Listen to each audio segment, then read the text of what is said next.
ആഘോഷിക്കുകയാണ്. ഞാൻ റിയാസിലേക്ക് തിരികെ എത്താം. ജസ്റ്റിസ് കമാൽ പാഷ ഇപ്പോൾ നമ്മോടൊപ്പം ചേരുന്നു. നമസ്കാരം. ഈ ഒരു വാർത്ത അതിൽ ഏറ്റവും പ്രധാനപ്പെട്ട കാര്യമായിട്ട് കാന്തപുരം AP അബൂബക്കർ മുസ്ലിയാർ പറഞ്ഞിരിക്കുന്നത് തൊലാക്ക് അത് സംഭവിക്കുന്നത് വിവരക്കേട് കൊണ്ടാവരുത്, വിവരക്കേട് കൊണ്ടാണ് വിവാഹമോചനം എന്നുള്ള നിലയ്ക്ക് അദ്ദേഹം സംസാരിച്ചിരിക്കുന്നു. ആ ഒറ്റ വാക്യം തന്നെയാണ് ഇതിൽ ഏറ്റവും പ്രധാനപ്പെട്ടതായിട്ട് തോന്നുന്നത്. അതിനെ ഒറ്റ നോട്ടത്തിൽ അതിനെ മാത്രം വെച്ചുകൊണ്ട് പ്രതികരിക്കാൻ കഴിയുന്ന ഒരു സാഹചര്യം താങ്കൾക്കുണ്ടോ? അതായത് ഇപ്പൊ അദ്ദേഹം പറഞ്ഞതിനെ ക്രിട്ടിസൈസ് ചെയ്യാനൊന്നും ഞാൻ ആളല്ല, വിമർശിക്കുന്നുമില്ല. പക്ഷേ അദ്ദേഹം പറഞ്ഞൊരു കാര്യം, തലാക്ക് വിവരക്കേട് കൊണ്ടാകരുത് എന്ന് പറഞ്ഞത് വളരെ ശരിയാണ്. അതായത് തലാക്ക് എന്ന് പറഞ്ഞാൽ എക്സ്ട്രാ ജുഡീഷ്യൽ ഡൈവോഴ്സ് ആണ്. അത് ആണുങ്ങൾക്ക് പുരുഷന്മാർക്ക് മാത്രം അനുവദിച്ചിട്ടുള്ളതാണ്. സ്ത്രീകൾക്ക് ഈ തലാക്ക് എന്ന് പറയുന്നതില്ല. അത് ഫസക്കുള്ള അത് വേറെ ഇടപാടാണ്, അതിനെക്കുറിച്ച് ഞാൻ പറയുന്നില്ല. അപ്പൊ ഈ തലാക്ക് വിവരക്കേട് കൊണ്ടാവരുതെന്ന് അദ്ദേഹം പറഞ്ഞാൽ അത് വളരെ ശരിയായ ഒരു കാര്യം തന്നെയാണ്.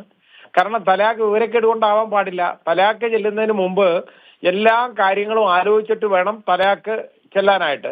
അതുപോലെ തന്നെ ഈ ഒന്നിച്ച് 3 തലാക്ക് ചെല്ലാനും പാടില്ല. കാരണം അതിപ്പോ സുപ്രീം കോടതി പറഞ്ഞേക്കുന്നത് അല്ലാതെ തന്നെ ഇപ്പൊ നമുക്ക് നിയമവും ഉണ്ടല്ലോ, മുത്തലാക്ക് എന്ന് പറയുന്ന പാടില്ല എന്നുള്ളത്. അത് മുസ്ലിം സമൂഹം അംഗീകരിക്കുന്ന ഒരെണ്ണമല്ല, ഖുറാനിക്കും അല്ല മുത്തലാക്ക് എന്ന് പറയുന്നത്. അതും ശരിയാണ്. അപ്പൊ മുത്തലാക്ക് അതായത് ഒരു തലാക്ക് ചൊല്ലിക്കഴിഞ്ഞിട്ട് അതിനകത്ത് ഒരു റീയൂണിയന് വേണ്ടിയുള്ള സ്കോപ്പ് ഉണ്ടോ എന്ന് നോക്കണം, അതിനുള്ള ചർച്ച നടത്തണം. അതിനു വേണ്ടിയുള്ള കാര്യങ്ങളൊക്കെ ചെയ്തില്ലെന്നുണ്ടെങ്കിൽ പിന്നെ രണ്ടാമത് അത് വീണ്ടും അടുത്ത തലാക്ക് എല്ലാം പാടില്ല. അല്ലെങ്കിൽ അത് മാത്രമല്ല, റീയൂണിയനുമുള്ള സ്കോപ്പ് നോക്കിയില്ലെന്നുണ്ടെങ്കിൽ ഈ തലാക്ക് ഇൻവാലിഡ് ആവുകയാണ്, വിലയില്ല. അപ്പൊ വിവരക്കേട് കൊണ്ട് അത് തലാക്ക് വിവരക്കേട് കൊണ്ട് ചെല്ലരുത് എന്ന് പറഞ്ഞാൽ ശരിയാണ്. വിവരക്കെട്ട ആളുകൾ തലാക്ക് എല്ലാം പാടില്ല, വിവരമായിട്ട് മാത്രമേ ചെയ്യാൻ പാടുള്ളൂ. പിന്നെ ഇത് ഈ എല്ലാ ഡൈവോഴ്സും എന്ന് പറയുന്നത് വിവരക്കേടൊന്നും അല്ല. കാരണം ഡൈവോഴ്സുകൾ എന്ന് പറയുന്നത് ഇപ്പോ പുരുഷനും സ്ത്രീയും അവർക്ക് പരസ്പരം യോജിച്ചു പോകാൻ പറ്റുന്നില്ല. അങ്ങനെയാണെന്നുണ്ടെങ്കിൽ ഇപ്പൊ ഡൈവോഴ്സ് ആക്ട് മുസ്ലിംസിന് സ്ത്രീകൾക്ക് കൊടുത്തേക്കുന്ന സ്ത്രീകൾക്കായിട്ട് നമുക്കൊരു നിയമമുണ്ട്, 1938 ആക്ട് ഉണ്ട്. ആ ആക്ട് അനുസരിച്ച് ഇപ്പൊ സുപ്രീം കോടതി തന്നെ പുതിയൊരു ഗ്രൗണ്ട് ഫോർമുലേറ്റ് ചെയ്തിട്ടുണ്ട്. അതായത് ഇറിട്രീവബിൾ ബ്രേക്ക് ഡൗൺ ഓഫ് മാരേജ്. അതായത് അതിൽ പറയാത്ത കാര്യം, അതിൽ പറഞ്ഞിട്ടില്ലാത്ത ഒരു ഗ്രൗണ്ടാണത്. അതായത് ഒരു കാരണവശാലും ഈ കല്യാണം വിവാഹം ബന്ധം മുമ്പോട്ട് കൊണ്ടുപോകാൻ പറ്റത്തില്ല, ഇറിട്രീവബിൾ ആയിട്ട് അത് ബ്രേക്ക് ഡൗൺ ആയി എന്ന് പറഞ്ഞു കഴിഞ്ഞാൽ അത് ആ ഗ്രൗണ്ട് ഉണ്ടെങ്കിൽ അത് ഡൈവോഴ്സിന്റെ ഏറ്റവും നല്ലൊരു ഗ്രൗണ്ട് ആണെന്നാണ് സുപ്രീം കോടതി പറഞ്ഞത്. അങ്ങനെയുണ്ട്. അപ്പൊ അത് സ്ത്രീകളെ സംബന്ധിച്ചിടത്തോളം ഇങ്ങനെയുള്ള ഗ്രൗണ്ട് അനുസരിച്ച് കൊടുക്കാം. അതേപോലെ പുരുഷന്മാരെ സംബന്ധിച്ചിടത്തോളം ആണെങ്കിൽ കോടതി വഴിയല്ല ഡൈവോഴ്സ്, എക്സ്ട്രാ ജുഡീഷ്യൽ ഡൈവോഴ്സ് ആണ്. ഇപ്പൊ അത് നമുക്ക് അത് കഴിഞ്ഞിട്ട് അതിനകത്ത് കോടതിയുടെ ഒരു അപ്രൂവലും വാങ്ങാം. അങ്ങനെയുണ്ട്. അപ്പൊ അത് എന്ന് പറഞ്ഞ പലപ്പോഴും അത് ശരിയായ ഗ്രൗണ്ട്സ് ഉണ്ട്. ഇപ്പൊ ഈ പുരുഷന് ഈ സ്ത്രീയായിട്ട് ഒന്നിച്ചു പോകാൻ പറ്റുന്നില്ല, സ്ത്രീയുടെ വലിയ ബുദ്ധിമുട്ട്, പല നടപടി ദൂഷ്യങ്ങളൊക്കെ ഉണ്ടെന്നുണ്ടെങ്കിൽ അവനത് കൊണ്ടു നടക്കണമെന്നൊന്നുമില്ല. അത്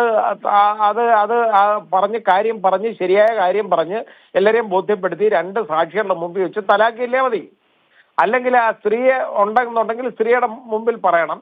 അഥവാ സ്ത്രീ ഇല്ലാത്ത തലാക്ക് ചെല്ലുകയാണെന്നുണ്ടെങ്കിൽ അങ്ങനെയും ചെയ്യാം. പക്ഷെ അന്നേരം അത് 2 സാക്ഷികൾ വേണം എന്നുള്ളതാണ്. അതനുസരിച്ചുള്ള രീതിയിലുള്ള തലാക്കാണെങ്കിൽ അത് വാലിഡാണ്. അത് മാത്രമല്ല, ഒരു തലാക്ക് ചൊല്ലിക്കഴിഞ്ഞിട്ട് തലാക്കാസ്ഥാനം ഒരെണ്ണം ചൊല്ലിക്കഴിഞ്ഞിട്ട് ഒരു തലാക്ക് പറഞ്ഞു ശേഷം ഇത് ഏതെങ്കിലും വിധത്തിൽ റീയൂണിയന് സ്കോപ്പ് ഉണ്ടോ എന്നുള്ള ചർച്ചയൊക്കെ നടക്കണം. അതില്ലെങ്കിൽ മാത്രമേ ഉള്ളൂ. അങ്ങനെ 2 പ്രാവശ്യവും നടക്കുന്നില്ലെങ്കിൽ മാത്രമേ ഉള്ളൂ ആ തലാക്ക് തന്നെ വാലിഡാവും. 3 പ്രാവശ്യം പറയേണ്ട ഒരു കാര്യമില്ല, ഒരെണ്ണം പറഞ്ഞാലും മതി. പക്ഷേ അതിന് 3 മാസം കാത്തിരിക്കണം. അത് ചില ബിരുദന്മാർ കാത്തിരിക്കാൻ വയ്യാത്തത് കൊണ്ട് നിന്നെ 1, 2, 3 ചൊല്ലി അങ്ങ് റെഡിയാക്കിയേക്കുന്നെന്ന് പറയും. അത് വിലയുള്ള കാര്യമല്ല, അത് ശരിയായ തലാക്കുമല്ല, മുത്തലാക്കാണ്. അത് ഒഫൻസ് ആണ് ഇപ്പോഴത്തെ നിയമം, നമ്മുടെ നിയമം അനുസരിച്ച്. അപ്പോൾ അങ്ങനെ ചെയ്യാം. ഇനി സ്ത്രീകളെ സംബന്ധിച്ചിടത്തോളം ആണെങ്കിൽ ജുഡീഷ്യൽ ഡൈവോഴ്സ് മാത്രമേ ഉള്ളൂ യഥാർത്ഥത്തിൽ. പക്ഷേ കേരള ഹൈക്കോടതിയുടെ ഒരു വിധിയുണ്ട്, ഫസക്ക് മുത്തലാഖ് എന്ന് പറയുന്ന ഒരെണ്ണമുണ്ട്. അത് സ്ത്രീകൾക്ക് ഒരെണ്ണം ചൊല്ലിയാൽ മതി.